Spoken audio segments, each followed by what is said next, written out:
¿Qué harías si un día te encuentras con alguien que empieza a atacar a todos los que se le cruzan? Pues esto fue lo que ocurrió en un barrio, donde este hombre que ves aquí pasó de ser un vecino común a ser visto como un monstruo. O eso era lo que se pensaba, porque en realidad este hombre estaba cansado de ser víctima de lo que pasaba en su barrio.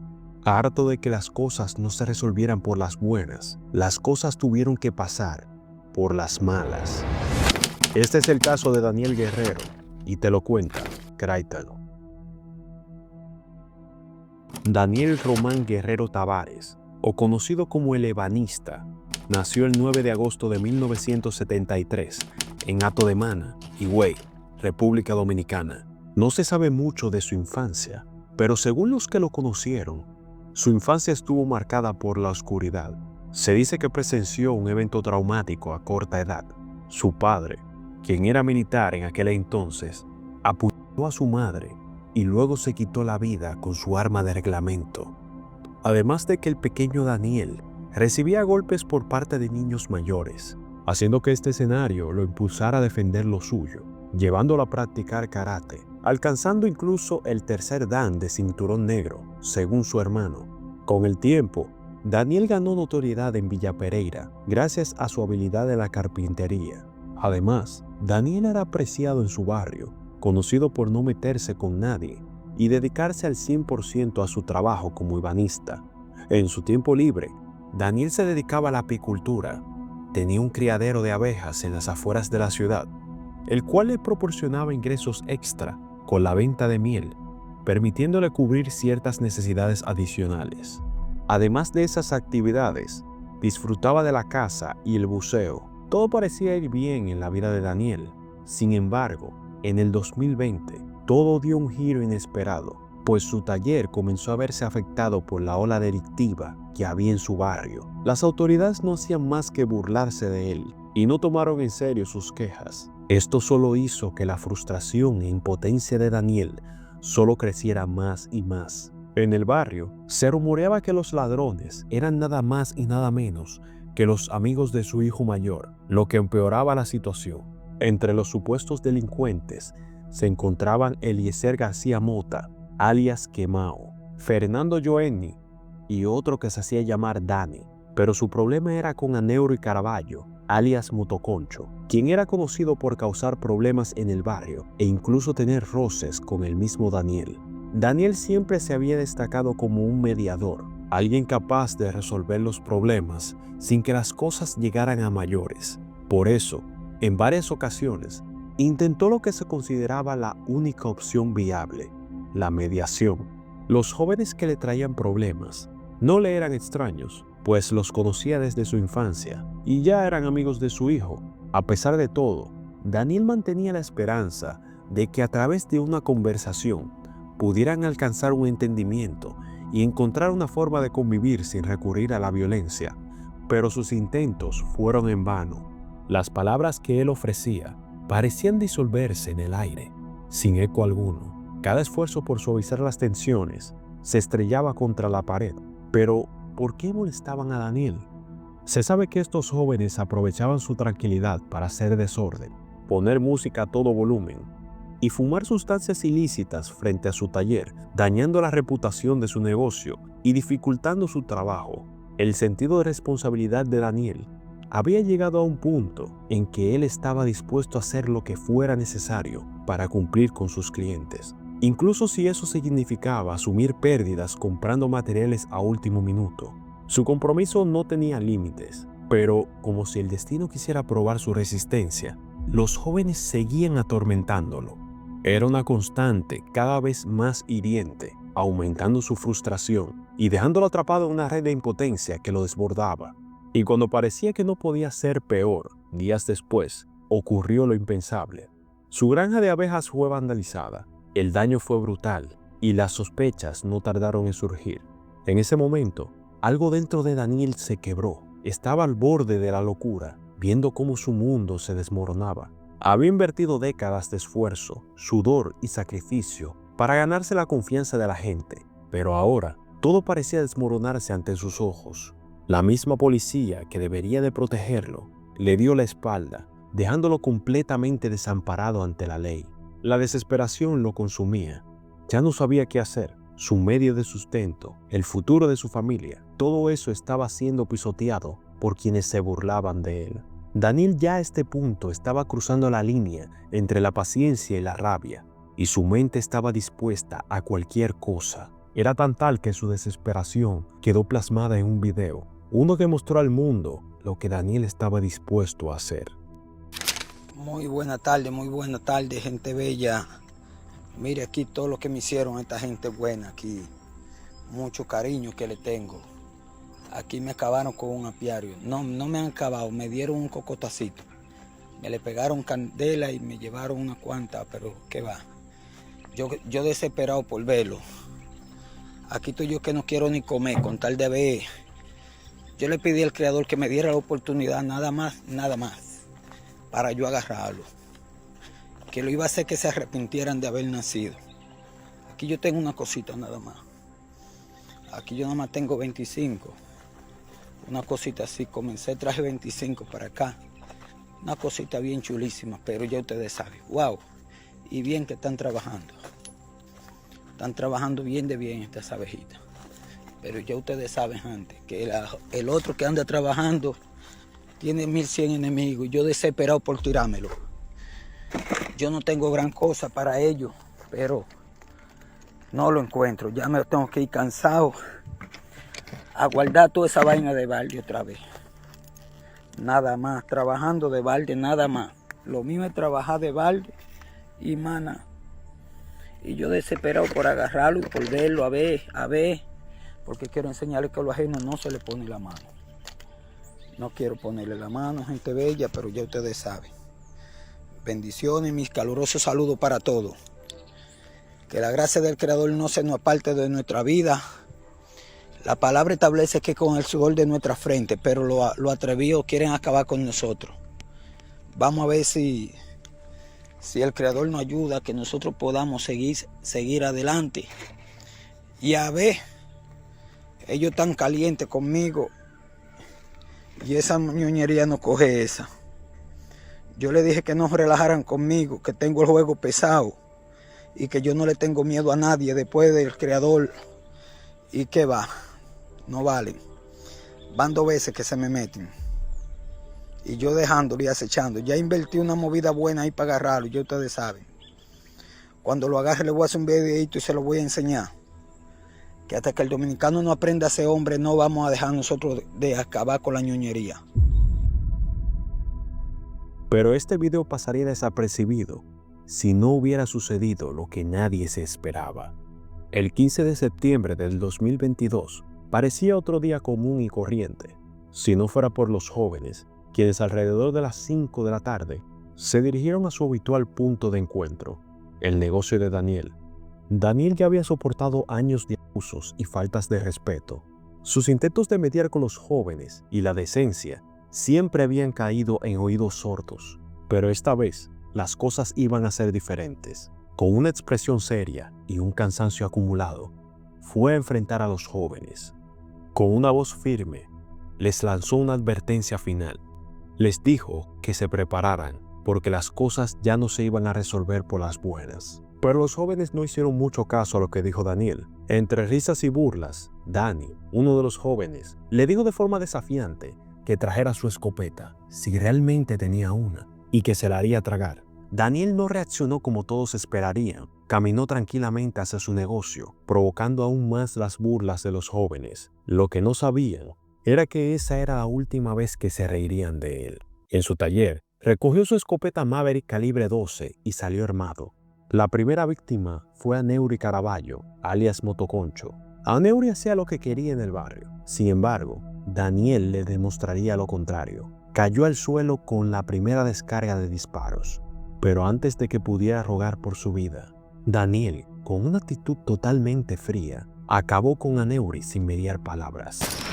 El siguiente fue Fernando Joel de la Mota, quien al presenciar lo sucedido, intentó escapar hacia un colmado, pero los trabajadores, al ver el caos, cerraron rápidamente el lugar, dejando a Fernando a merced de Daniel, quien le disparó certeramente en la espalda. Eliezer Mota, alias Quemao, Logró anticipar el ataque y pudo escapar con un disparo en el costado derecho, lo que le fracturó algunas costillas, pero pudo llegar a su casa. El que no corrió con la misma suerte fue su hermano Gamaliel Mota García. Según el padre de Gamaliel, a este le gustaba hablar con Daniel sobre cultura general y otros aspectos.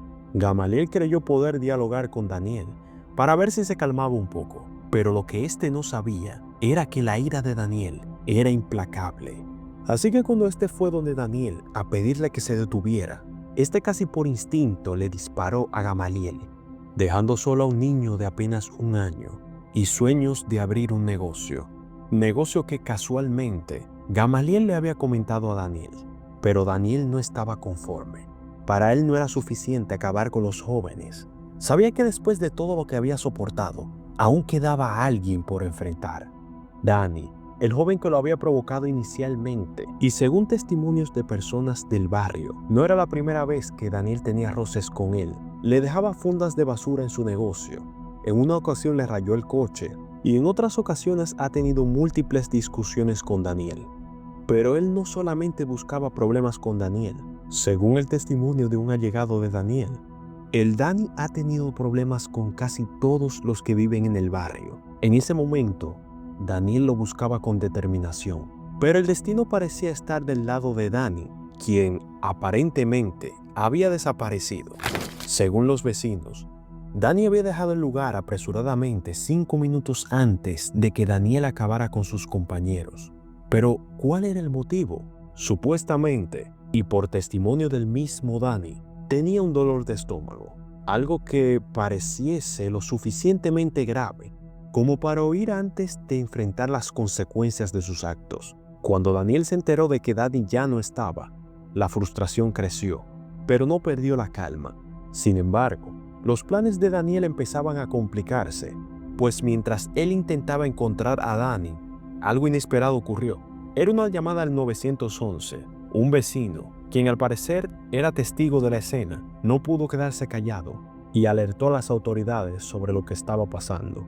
El tiempo corría en su contra y Daniel se vio obligado a cambiar su rumbo, ya que no era solo una cuestión de buscar a Dani, sino de lidiar con la situación antes de que la policía llegara. Cuando Daniel se dio cuenta de que las autoridades habían llegado al barrio, de inmediato se dirigió hacia su taller, un lugar donde podía prepararse para lo que se venía. Estaba claro que no iba a entregarse tan fácilmente, no después de todo lo que había vivido. Durante años, acudió a la policía, pero solo recibió burlas. La indiferencia de las autoridades ante la ola delictiva había sido el detonante de su frustración. Desde que era pequeño, Daniel había aprendido a vivir bajo la sombra de algo. La idea de dejar que las personas se aprovecharan de él. Siempre callaba, tragaba su rabia y su dolor, esperando que las cosas mejoraran. Siempre era el que mediaba los problemas de otras personas. A pesar de que los policías llegaron, no eran los mismos que se habían reído de él. Pero Daniel los seguía viendo con el mismo resentimiento. Para él, todos los policías eran parte del mismo sistema que lo habían ignorado. Eran los que no habían hecho nada para detener a los verdaderos culpables. Lo que no sabían los agentes, creerían que lo encontrarían fácilmente. Un civil que se escondía tras una pequeña casita en el barrio, sin sospechar que ese lugar no era simplemente una casa más. Daniel era conocido por ser alguien tranquilo, pero también por su astucia, por su habilidad de ser calculador. Cada rincón de ese taller estaba meticulosamente planeado. Nada en ese lugar era casual. Daniel había tomado precauciones todo este tiempo y ahora esos esfuerzos estaban por dar frutos. Desde su escondite, Daniel tenía una vista perfecta de todo lo que sucedía afuera.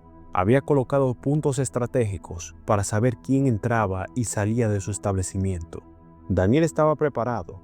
Sabía exactamente qué hacer, cómo moverse y qué estaba en juego. El tiempo de callar y sufrir ya había pasado. Ahora, Daniel tenía el control. 2 oficiales intentaron entrar, pero lo que no sabían era que Daniel los estaba observando. Así que apenas poniendo unos pasos en la casa de Daniel, sin piedad, Manuel Moisés Hernández recibió un impacto directo. Los oficiales, en un intento desesperado de salvarle la vida, lo trasladaron de inmediato al hospital. Pero el destino ya estaba marcado. A pesar de todos los esfuerzos, el teniente perdió la vida. Pero eso no fue lo único que sucedió. En un giro inesperado, Daniel aprovechó la confusión y con rapidez le arrebató el rifle al teniente. Cada movimiento que parecía haber sido planeado con meticulosidad reflejaba no solo su desesperación, sino también la fragilidad de las fuerzas del orden frente a un hombre decidido a que su nombre y esfuerzo sea respetado. La situación estaba fuera de control y la presión sobre las autoridades crecía minuto a minuto. Ante la magnitud del caos, decidieron tomar una medida drástica: enviar un equipo SWAT especializado desde Santo Domingo. El equipo llegó a eso de las 10 de la noche, fuertemente armado y con la misión de retomar el control. Pero por más que intentaron implementar diversas estrategias, ninguna parecía dar resultado. Cada movimiento, cada intento, solo parecía profundizar el conflicto y la tensión alcanzaba niveles insostenibles. Pero también la fatiga comenzó a cobrarle factura a Daniel. El calor de la batalla, la sed, el hambre y el agotamiento extremo lo estaban consumiendo. A eso de la medianoche, tras varias horas de resistencia, Daniel, ya al límite de sus fuerzas, gritó desde su refugio que se rendía. Su única condición era que dejaran de disparar para poder salir con vida. Pero a pesar de esto, Daniel había cometido un grave error. Cuando pidió dar alto al fuego y salió del taller, este todavía tenía su arma en mano, por lo que los oficiales, sin pensarlo dos veces, decidieron abrir fuego, acabando así con Daniel y el caos que estaba sucediendo en Villa Pereira. Pasaron los días y la fiscalía revelaría algo indignante para muchos. En las bases de datos oficiales no aparecía ninguna denuncia registrada a nombre de Daniel. Y aunque familiares y amigos insistían que él había presentado su queja, esa denuncia jamás fue registrada de manera formal. En el barrio, por otro lado, las opiniones se dividieron.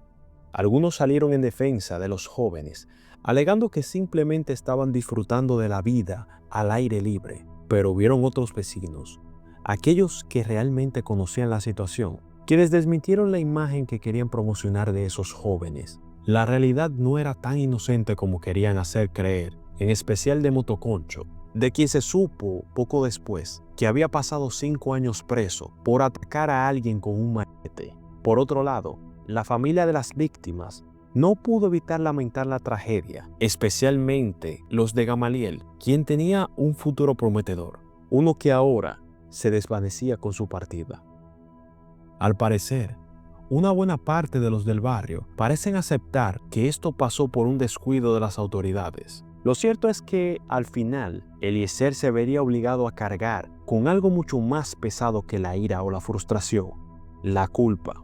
Porque al final, él fue uno de los que puso en marcha todo este desastre. Una culpa que lo perseguiría por siempre. Incluso saber que, por su causa, su hermano perdió la vida.